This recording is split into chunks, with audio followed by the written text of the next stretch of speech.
All right, guys. So this is the last chapter of Unit 3. We're going to go back. The chapter focuses on the Americas, the early American civilizations. But let's go back to the classical period, right? And we took notes on this already, so this is more of a review. And the only essays you would probably see for the Americas would be comparing the Aztecs with, say, another civilization like the Chinese.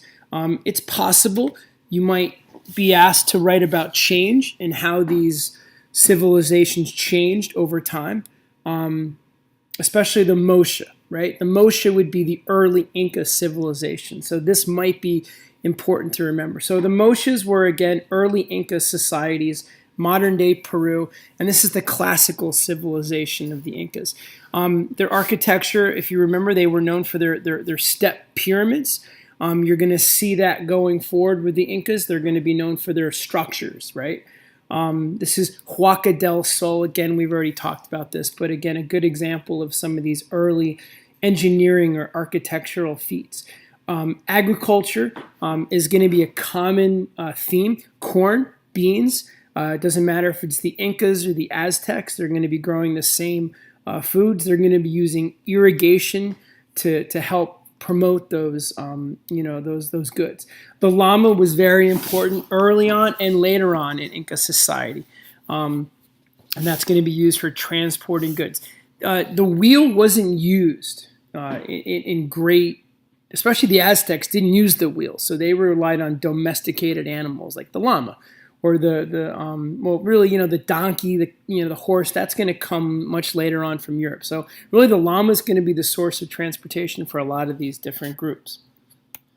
As far as religion goes, again, a continuation would be polytheism, or even in the case of the Incas, ancestor veneration. The Moche early on are going to be like the Shang of the Chinese. They're going to be worshiping their ancestors. All of these early American and later American societies are going to practice human sacrifice. All right, so Teotihuacan is, the Aztecs are going to come later on. But in early Mexico, you're going to have this city called Teotihuacan, and eventually, this city will be part of the Aztec Empire, but it was really just an early classical city. It was located near Mexico City, actually. I was wrong here. It's not Mexico City. Around 150 BCE, and this city is going to have a lot of those grid patterns and streets like you're going to see in India with Mohenjo-Daro and in China with Chang'an. Again, we've already studied this, but just kind of a refresher. Tenochtitlan, which is the city of the Aztecs, it would copy some of these engineering feats. The pyramids, the structures, the temples, the gridded streets. So there's again, a continuation in terms of urbanization, whether it's the early city of Teotihuacan or the more modern city of Tenochtitlan or Mexico City. Architecture, whether it's in Teotihuacan or in the Aztecs later on, you're going to see those pyramids. You're going to have an economy that's based on agriculture, and you're going to have regional trade. So that's all going to continue. That's a great example of a continuation from early Mesoamerican societies to more, modern Mesoamerican societies. And Mesoamerican is basically Mexico. Think of it that way, right? Middle America, Central America, Guatemala, Mexico. The Incas and the Moches, they're not Mesoamerica. That's more South America. All right, so the Mayans. The Mayans are an early civilization. You want to remember it. Eventually the Mayan region will be taken over by the Aztecs. The Mayans are going to kind of disappear later on, around 900 CE. Remember, they're known for their slash and burn agricultural innovations. Their terraces, which actually are going to be also used by the Incas. So that's a common denominator too.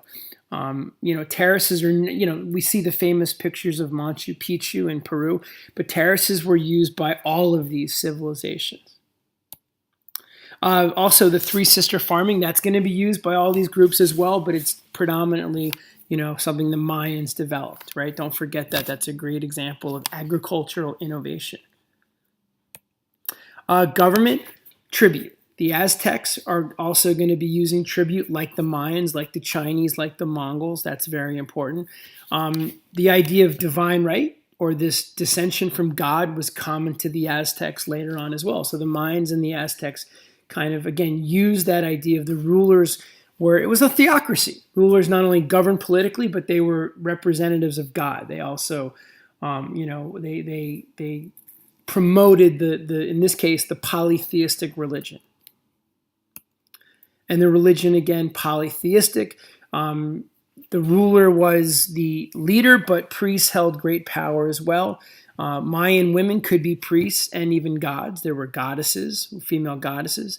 Remember, the Mayans were known for the invention of soccer and basketball. I don't know if you remember that, but that was something kind of interesting, I guess, from a cultural standpoint. And the loser was always sacrificed. So if you're writing an essay about human sacrifice, you could always mention that if you lose at soccer, you're going to be sacrificed to the god. The Mayans were known for their developments in astronomy. Those pyramids were used for observation. Math, right? They developed the concept of zero, and they did have some pretty advanced writing systems, and that's pretty important. They're also known for relief, stone relief. So, again, if you're writing an essay, whether it's the Aztecs or the Mayans, you're going to have this beautiful artwork. Not so much architecture, but these buildings are going to have these stone reliefs of some of the gods or goddesses. And that's kind of what a stone relief is, almost like a two-dimensional, sculpture on that building, right? Not 3D, but more two-dimensional. Decline, and decline is very similar. All of these, whether it's the Aztecs or the Incas, at least early on, you're going to, the Mayans are going to decline because of environmental problems, from deforestation, war, drought. Later on, the Aztecs and the Incas are going to be pretty much wiped out because of the Europeans and disease. But all of these, civilizations will eventually decline, unfortunately. All right, so the Aztecs. So now we're going to take a few notes.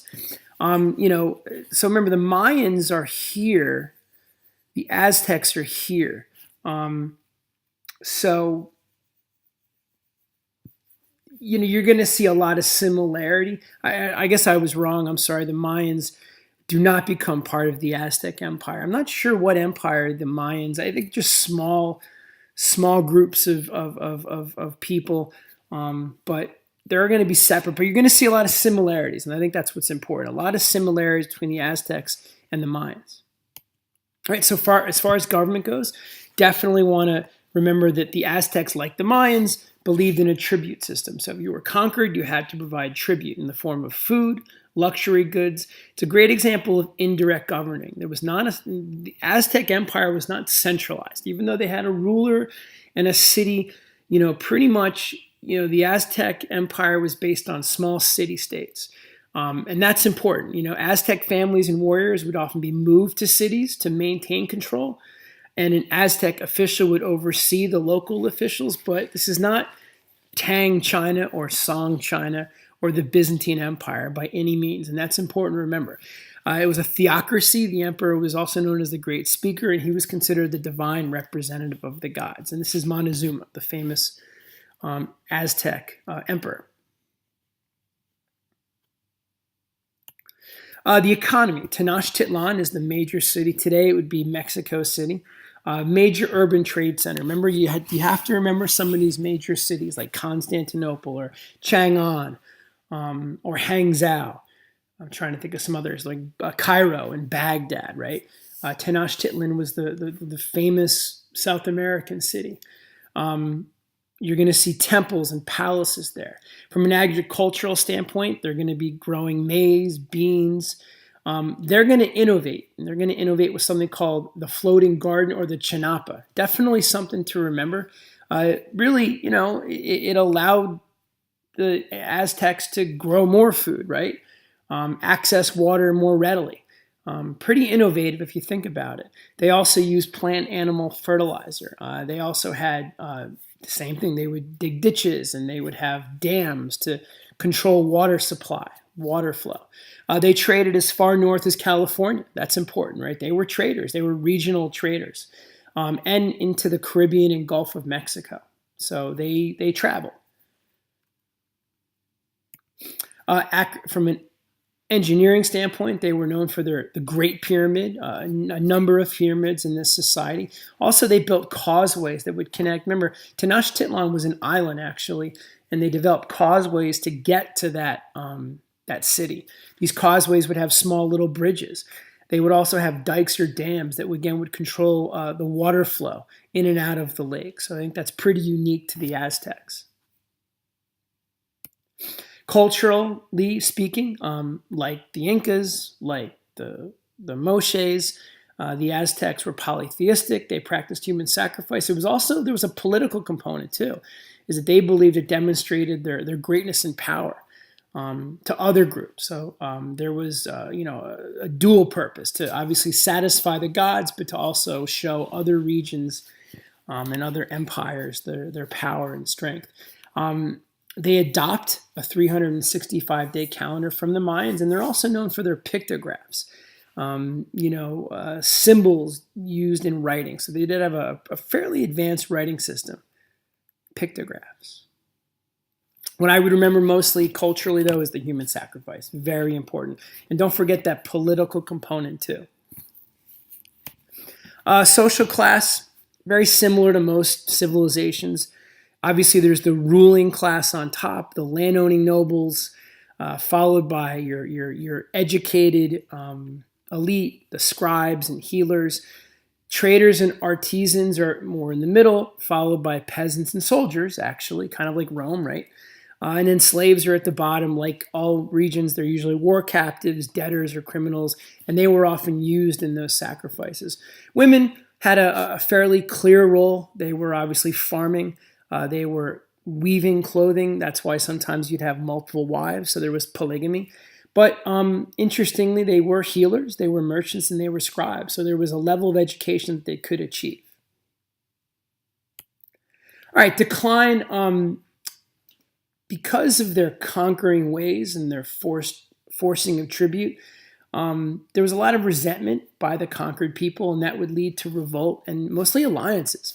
It was very easy for Hernan Cortez to come in and basically wipe out the Aztecs because basically Cortez made alliances with these conquered peoples. They were more than willing to help Cortez wipe out those Aztecs. They were not the most innovative when it came to, not that they weren't innovative, but because they didn't maybe develop those wheeled vehicles, farming was more inefficient compared to other regions like, say, China. So their probably ability to survive drought or famine was weakened at times. Their ability to trade was probably not as strong as, again, the Chinese or Asian peoples or Islamic peoples. So you're more comparing them with other groups in terms of their lack of innovation. All right, the Incas. The Incas would be, again, modern-day Peru, Chile, Argentina, right along the west coast of South America, along the Pacific. Very large empire, and that's important to remember. Government, again, not centralized like you'd see in China, right, or in Rome. They too had provinces, and each province did have a governor with its own bureaucracy. They did not have a tribute system, and that's important to remember, but they had something called a mita system, and you have to remember this. Mandatory public service for pretty much the conquered people and the peasant or labor class. They were the ones, or these are the people that are building the famous Inca roads. This is important to remember. Later on, the Spanish are going to come in here and establish kind of a labor or slave system, and it's going to be based on the mita system. It's called the encomienda system. So there's a continuation down the road. Mandatory public service. Under the encomienda system, the native people will be forced to work in gold and silver mines, not necessarily building roads, for example. This is kind of unique. Conquered people had to adapt, and so schools were developed to teach the language, religion, and history. Kind of unite as best they could this empire, which was not centralized per se. Again, another important piece here, a difference between, say, the Aztecs and the Incas. The government facilitated trade, more similar to, say, feudal Europe, right, where you'd have a lord who would provide land and supplies, and the peasants would work the land and provide food, right, as a tax or as a share. The ruler would store those crops in the Inca Empire, and that would be used during a famine. So kind of like socialism, right, in a sense, I guess, like a welfare system. But I think that's important. It's a great example of government facilitating kind of the trade, or, we talked about the Hanseatic League or the equal field system. Hanseatic League was in Europe. The equal field system was in China. Right, government interfering or regulating the economy in some way. Culturally speaking, the Incas were known for their ancestor veneration. I would probably underline that. I didn't do that. Like the Egyptians, right? Dead rulers were mummified, and it was believed that they would continue to rule or retain ownership of possessions. Because of that, you didn't inherit property. And that led to more increased expansion. If you want land, you're not going to inherit it from the ruler or the ruling family. You better go get it yourself. Sacrifices were still very common, not as widespread as the Aztecs.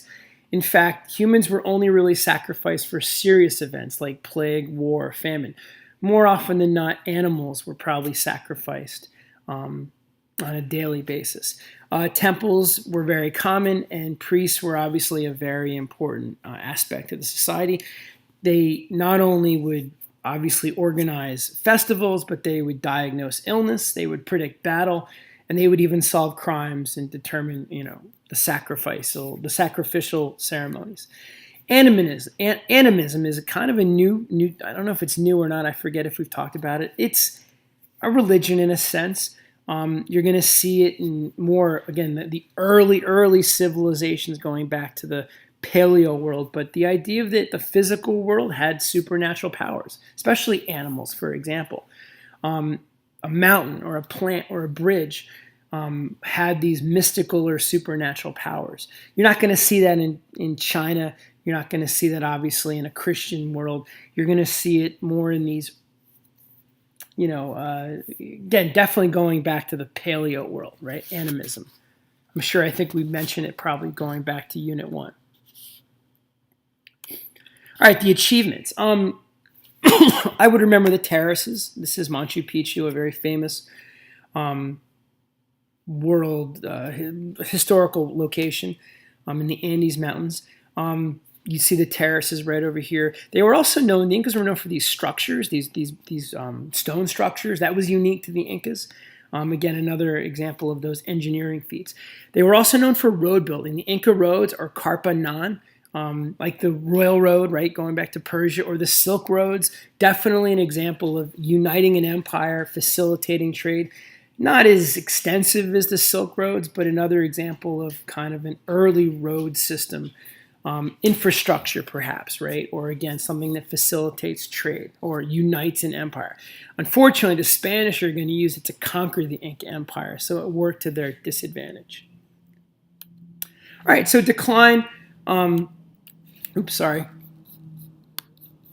Decline, like the Aztecs, we're going to, kind of blame the Spanish. But these empires were weakened, right? Whether it was civil war or famine or disease, the Spanish might have come in and used their muskets, but it was something that kind of happened over time. Sorry about my dogs. And by 1572, the Spanish had overtaken the Inca Empire. All right, guys, that's about it. Take those notes and get ready for your next test.